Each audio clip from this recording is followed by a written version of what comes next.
Usually, when you are staring down a massive, seemingly immovable obstacle, the natural human instinct is to just grab the biggest sledgehammer you can find. Oh, absolutely. Yeah. You just, apply overwhelming, deafening force until the thing finally shatters. Right. It's the classic brute force approach to problem solving. I mean, if the problem is massive, you think the tool needs to be even more massive. But today, we are going to look at a geopolitical situation where that sledgehammer, specifically foreign military intervention and heavy airstrikes, might actually be, well, the completely wrong tool for the job. Yeah, it's really counterintuitive. It is. And to understand why, we're doing a deep dive into a really fascinating, highly charged Persian language audio source. It features a discussion with two Iranian political analysts, Dr. Sina Dashti and Hossein Yaghobi. And we should probably pause here for a quick reality check. Right? Oh, definitely. A crucial disclaimer before we jump in. We are talking about the current regime in Iran, the MEK resistance movement, royalist factions. This is highly charged stuff. So we need to make it crystal clear. We aren't here to endorse their politics, take sides left or right, or tell you who to root for. We are simply acting as impartial guides to report and explain the ideas exactly as they're presented in this audio. Right. Our goal is just to map out the architecture of their arguments for you, because it's a fascinating window into a very specific, fiercely independent strategic mindset that, honestly, it often gets completely lost in mainstream headlines. It really does. And I mean, this landscape we're covering today has some incredibly wild terrain. Oh, yeah, for sure. Over the next bit, we're going to look at why military airstrikes alone rarely topple governments. We'll examine a bizarre 1967 protest that permanently scarred the German language of all things. That part is wild. And we will even break down a confrontation over a pint of beer in a Scottish pub. It's quite the journey, honestly. But to really grasp the underlying logic of these sources, we have to start with the immediate crisis that Dashti and Yaghobi are analyzing right at the start. Right, the foreign airstrikes on Iran and the constant looming prospect of an all-out war. Exactly. And the core question they ask right out of the gate is one that I think, well, a lot of people listening probably wonder about. Why, despite massive, continuous military pressure from the U.S. and Israel, does the regime actually survive? Yeah, it's a huge question. Because you'd think that kind of cutting-edge heavy weaponry would bring any government to its knees in like a matter of weeks. Well, see, Dr. Dashti argues that the survival of the regime under bombardment isn't actually a surprise at all, at least not if you understand the real calculus of modern warfare. Okay. Unpack that a bit. So he points out that the strategy of the United States is absolutely not to start a ground war. I mean, the geopolitical hangover from the massive costs and failures in places like Iraq and Afghanistan, it's just too severe. Right. Nobody wants boots on the ground. Exactly. Therefore, the objective of these airstrikes is usually just a quick overthrow or, forcing a behavioral change from the regime. But that behavioral change just hasn't materialized at all. No, it hasn't. And this is where Dashti introduces an analogy that really gets to the heart of their entire political philosophy. He calls it the glazier versus the blacksmith. Yes. I couldn't stop thinking about this metaphor while we were prepping this deep dive. It's so good. He says, imagine you have a broken window in your house. You do not bring in an expert blacksmith with a massive crane, a forge, and heavy machinery to fix it. Right. That would be insane. All that brute force won't solve the problem. It just destroys the house entirely. What you actually need is a glazier with a tiny, incredibly precise diamond glass cutter. It is a brilliant way to frame the sledgehammer versus the scalpel debate. It is, but I have to push back here because this is exactly where my skepticism kicked in while reviewing their discussion. Okay, let's hear it. How on earth does a glazier apply to regime change? I mean, if the regime is protected by the Revolutionary Guards, which is this heavily armed, ideologically fanatical Praetorian Guard with helicopters and ballistic missiles, how does a small, internal resistance movement take on that kind of hardware with the political equivalent of a tiny diamond glass cutter? That is the pivotal question, isn't it? So the glazier in Dashti's scenario represents organized internal resistance, what they refer to in the audio as rebel units. Okay. Dashti's argument is that a resistance movement doesn't fight a classic military war against a regime like this. You are never, ever going to outgun the Revolutionary Guards by lining up your own armies on a battlefield. Right, because you'd just be annihilated instantly. Precisely. So the goal of the glazier isn't to smash the glass, it's to score a microscopic line across it. You create a fault line. A fault line. Yeah. The glazier sparks and guides mass uprisings. You create unbearable structural tension within the society until the regime just shatters under its own weight. But wait, we've seen modern regimes use tanks and live ammunition against their own people. Oh, absolutely. So how does a crowd of protesters, even a really massive one, actually paralyze a military that is perfectly willing to pull the trigger? Well, Dashti and Yahgobi draw parallels to massive historical shifts. They talk about the Bolsheviks in Russia or Mao's Long March in China. Okay, major historical revolutions. Right. And the underlying mechanics of those revolutions show that a relatively small, highly organized and dedicated group can actually mobilize millions. Billions, yeah. And when you have millions of citizens surrounding a technically superior military, that military eventually experiences a logistical and psychological collapse. Oh, is he? Because they just can't function. Exactly. Supply lines freeze. Yeah. Local police just abandon their posts. Eventually, soldiers refuse to shoot their own neighbors on that massive of a scale. So the argument is that the regime's army isn't defeated by better weapons. It is besieged and suffocated by an even larger force. The Iranian public. The public, exactly. Okay, that makes sense. So if foreign bombs can't destroy the regime from the outside, the real battleground isn't in the sky at all. Not at all. It is internal. It's entirely about controlling the narrative and controlling the public's willingness to create that structural tension. Which brings us to how the regime actually fights back against this internal glazer. Yeah, and they fight it with a very intense, often brutal propaganda war. They absolutely do. And the audio gives a very grim, concrete example of how this plays out in reality. They dissect the recent execution of a man named Sultan Ali Shirzadi. Right. So the regime's official claim was that Shirzadi was a member of the MEK and also a spy from Mossad, Israel's intelligence agency. Which is a huge accusation. Oh, massive. Now, in the context of the Middle East, labeling someone a Mossad spy is basically assigning them the ultimate boogeyman status. Completely. But Dashti and Yahgobi fiercely dispute the regime's narrative here. They do. And what is truly tragic is the timeline they lay out in the discussion. They claim that Shirzadi was not an active resistance fighter at all. Wait, really? Yeah. According to their breakdown, he had actually left the resistance and surrendered himself to the regime's Ministry of Intelligence years ago, like back in 2014. Wow. So from their perspective, he was a completely neutralized pawn. He had no current connection to the MEK whatsoever. So if he's a neutralized pawn, why execute him now? I mean, why publicly hang him and blast his face everywhere with the label ME Mossad spy? What is the strategic logic there? Well, they argue it's a deeply calculated psychological operation by the regime's intelligence apparatus. Okay. By executing a former member and explicitly linking the MEK to Israeli intelligence, the regime is desperately trying to paint its main internal enemy as foreign mercenaries. Ah, I get it. So it's about delegitimization. Completely. Think back to the glazier analogy we were just talking about. The resistance relies entirely on public sympathy and mass mobilization to shatter the regime, right? Right. Well, if the regime can convince the Iranian people that the opposition isn't actually fighting for Iran, but is just a tool of Israel or America, they drain the public's willingness to join an uprising. So it's an attempt to glue the shattered glass back together using nationalism and fear. That's exactly it. Man, they are literally weaponizing a human life just to write a headline. It's brutal. And speaking of lives being used on this bizarre geopolitical chessboard, the audio highlights another totally surreal detail. They bring up a tweet from Donald Trump. Oh, right. This part was crazy. Yeah, he publicly thanked the Iranian regime for halting the execution of 8 women who had been arrested during protests. Which perfectly illustrates the sheer insanity of the environment the resistance is operating in. I mean, just put yourself in the shoes of an internal resistance member for a second. Right. On one side, you have your own government executing people purely to send a domestic message. And on the other side, you have international superpowers using those exact same lives as diplomatic leverage or just PR wins on social media. Yeah. How do you even navigate that? Well, according to Dashti, you navigate it through absolute uncompromising independence. Yeah, because the moment you rely on foreign powers, you become a pawn in their geopolitical games, just like you become a pawn in the regime's propaganda. And that brings us to the stated policy of the MEK. Now, if you are listening to this deep dive right now, you are probably screaming at your dashboard.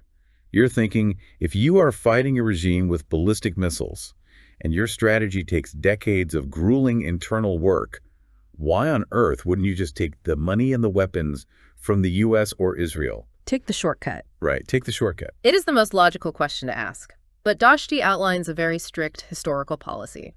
He quotes the resistance as essentially saying to all foreign powers, we don't want your money, we don't want your weapons, we don't want your intelligence. Which, I mean, sounds incredibly noble, but also incredibly naive when you're completely outgunned. It sounds naive until you understand their definition of legitimacy. Okay, explain that. Dashti explains that their only demand from foreign governments is the official recognition of the Iranian people's right to resist. Just recognition. Just recognition. And they compare the stance to Mohammad Mossadegh. He was the Iranian prime minister who famously fought to nationalize Iran's oil industry in the 1950s. Right, to keep it out of British and American hands. Exactly. So the argument is that if you take foreign money to buy a sledgehammer, the people will eventually see you as a puppet. And if they see you as a puppet, you lose the mass mobilization you actually need to govern later. That makes a lot of strategic sense. But maintaining the independence has to be brutal. And to illustrate just how far the regime will go to isolate this independent movement globally, Yahgobi tells this fantastic anecdote. Yes, the story about the Scottish politician Struan Stevenson. Right. This is one of those stories that sounds like a spy thriller, but it actually reveals a massive systemic issue. Yeah, it really does. So Stevenson is sitting at a pub in Scotland. A man approaches him, claiming to represent Scottish fishmongers. As one does. Right. The man sits down, buys Stevenson a pint of beer, and almost immediately starts lecturing him on why he shouldn't be supporting the MEK. Which I think we can agree is a highly unusual geopolitical stance for a local Scottish fishmonger to take aggressively in a pub. Very unusual. Yeah. So Stevenson's radar goes off instantly. He realizes this guy isn't a fishmonger at all. He's an Iranian intelligence agent. Wow. So Stevenson physically pulls his pint of beer out of the guy's reach, tells him to pay his tab, and just kicks him out. I love that image. It's a great story. But the leap the speakers make next is what fascinated me. Because, okay, kicking a spy out of a pub is one thing. But how does that translate to the global isolation they're talking about? It's because the pub spy was just the lowest level of a massive shadow diplomacy network. Oh, it goes higher? Much higher.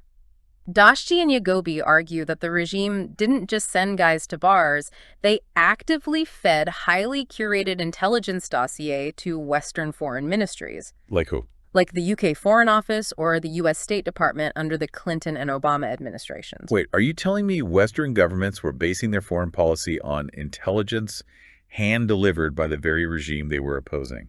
According to the analysis in the audio, yes, absolutely. That is wild. See, the West was often eager to negotiate nuclear deals or maintain regional stability, right? Right. They wanted a deal.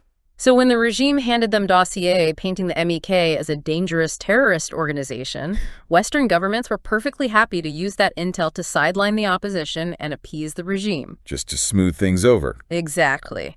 The MEK literally had to spend decades fighting massive uphill legal battles in high courts across Europe and the US just to prove the intelligence was fabricated and get themselves off those international terror watch lists. So they aren't just fighting the Revolutionary Guards in the streets of Tehran. They are fighting Western foreign ministries in courtrooms in London and Washington. Exactly. It proves their point that maintaining true independence isn't just, a romantic slogan. It is a grueling multi-front war. Which creates a perfect segue, I think. Because if this independent go-it-alone strategy is so incredibly difficult, isn't there anyone out there offering a faster route? Like someone willing to leverage foreign support to speed this whole thing up? Yes. There is. And this is where the audio introduces a fierce critique of Reza Pahlavi. The son of the former Shah of Iran. Right.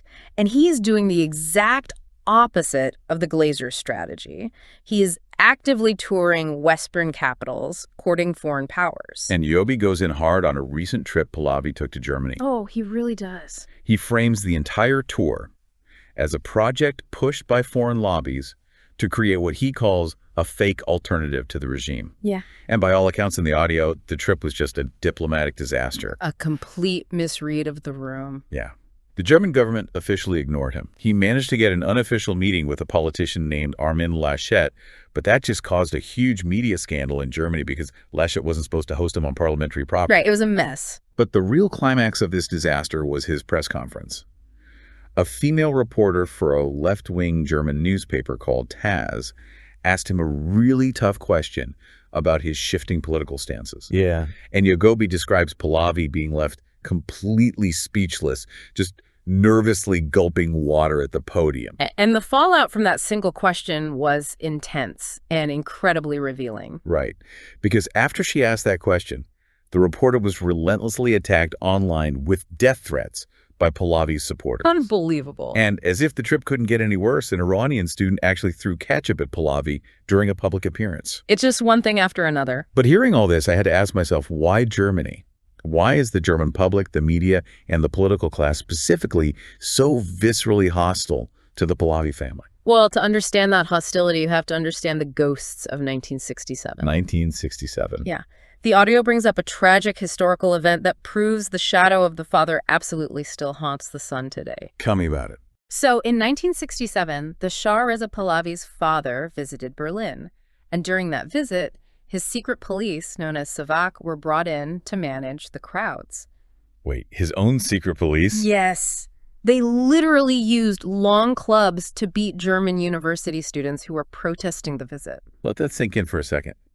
A foreign monarch brings his own secret police to beat citizens in another country's capital. It's insane, and it gets worse. During the chaos of those protests, a German student named Benno Ohnesorg was actually shot and killed. Oh, wow. Yeah, and that single event permanently scarred the German public consciousness. It was the catalyst that radicalized the entire German student movement of the late 1960s. That is a massive piece of history. It is. The trauma of the Shah's visit was so profound that it actually forced the creation of a new word in the German language. Wait, a new word. What is it? Jubelpurser. Jubelpurser. What does that actually mean in this context? It translates roughly to cheering Persians. Okay. It specifically refers to the imported thugs and paid loyalists the Shah brought with him to artificially cheer for him along the parade route, while simultaneously beating up any dissenters. Wow. Okay, so connect the past to the present here. Right, so when Reza Pahlavi shows up in Germany today, surrounded by a loud group of loyalists, who then proceed to send death threats to a German journalist for asking a hard question. It isn't just bad PR. No, not at all. For the German public, it triggers the deep cultural trauma of the Jubelpurser from 1967. That is wild. It's a literal historical ghost story playing out in real time. Exactly. But listening to all of this, the 1967 protests, the pub spies, the grueling decades of legal battles, I think a pragmatic listener might just be throwing their hands up right now. Yeah, I can see that. They might be thinking, if everyone hates the current regime, why not just unite? Why not rally behind a recognized Western-friendly name like Pahlavi temporarily, just as a transition leader, you know? Get the sledgehammer effect. Right. Break the current regime and sort out the democracy part later. It is the most common counterargument to the MEK's strategy. But Yahgobi argues vehemently against this transition leader concept. He's not buying it. Not at all. He claims that putting the Pahlavi family back in power isn't a transition. It is a regression straight back to a previous dictatorship. So he completely rejects the "I'm just here to help the transition" narrative. Oh, completely. The audio cites an incident where Pahlavi was invited to the European Parliament alongside Kurdish political groups. Okay, what happened? Well, according to Yahgobi, Pahlavi flat out refused to share the stage with them. Really? Yeah, and they use this to argue that his fundamental political instinct is to demand absolute centralized control. They say he has zero tolerance for true democratic plurality. Okay, but even if he is flawed, doesn't refusing to unite with him just help the current regime survive longer? I mean, isn't a fractured opposition exactly what the regime wants? This is where Dashti and Yahgobi make their ultimate counterintuitive strategic argument. Right, lay it on me. They claim that Pahlavi doesn't just represent a fractured opposition. They argue his specific brand of politics actively helps the current regime. I have a really hard time believing that. How does an opposition figure touring Europe, actively trying to overthrow the regime, actually help the regime? By demobilizing the public. How so? Think back to the Glazer analogy one last time. The entire strategy of the internal resistance relies on mass public uprising. Millions of people taking terrifying risks to face down the Revolutionary Guards in the streets. Right, creating that structural tension. Exactly. But if a figure like Pahlavi is touring Europe, broadcasting a message to the Iranian public that essentially says, just wait, be patient. Let someone else do it. Yeah. Foreign powers are going to intervene, the U.S. or Israel will bomb the regime, and I will ride in to save you from the outside. Oh, it entirely drains the kinetic energy of the glacier. Exactly, because human nature dictates that if people genuinely believe a less dangerous external sledgehammer solution is coming in, they won't risk their lives facing down tanks today. Exactly, they will stay home. Yeah. So by promoting a foreign-backed, top-down savior narrative, Dashti and Yahgobi believe Pahlavi is neutralizing the very internal tension that the glacier requires to shatter the glass. The promise of the sledgehammer ruins the work of the glacier. That's beautifully put. Yeah, they believe there are fundamentally no shortcuts. None at all. None. For the speakers in our audio, unity isn't just throwing everyone who hates the government into a room together. Right. Unity requires a shared commitment to democratic principles and a shared willingness to do the grueling, dangerous internal work. You cannot unite with a faction that relies on foreign powers because that corrupts the independence of the entire movement. Wow. Okay, let's pull all these threads together. The core thesis of the audio we've deconstructed today, the very specific worldview of Dr. Dashti and Hossein Yaghobi, is that true, lasting political change cannot be bombed into existence by foreign militaries. Right, and it cannot be handed down from above by foreign-backed heirs touring European capitals. It requires that precise, dangerous, independent glacier work. It requires an organized internal resistance that flat out refuses to take foreign money, that fights the propaganda wars at home, that battles foreign ministries in court. And kicks spies out of Scottish pubs. And that relies entirely on the mass mobilization of its own citizens, rather than waiting for a savior to drop from the sky. It is a strategic perspective that demands absolute, unwavering self-reliance in the face of what honestly seem like completely overwhelming odds. It really is. Well, thank you for joining us for this deep dive. It is a highly complex, historically dense landscape, but we really hope unpacking the actual mechanics of these arguments has helped you understand the logic driving this particular viewpoint. And as we wrap up, I want to leave you with a final question to ponder. Okay. Something that builds on everything we've explored today about independence and strategy. Let's hear it. If a political movement achieves its ultimate goal through foreign military intervention, foreign money, and foreign intelligence, rather than through its own internal domestic struggle, who really owns the future of that country? Oh, that's a tough one. Is it the citizens who live there? Or the foreign powers that paid for the revolution? A question that echoes through just about every revolution in history. Until next time.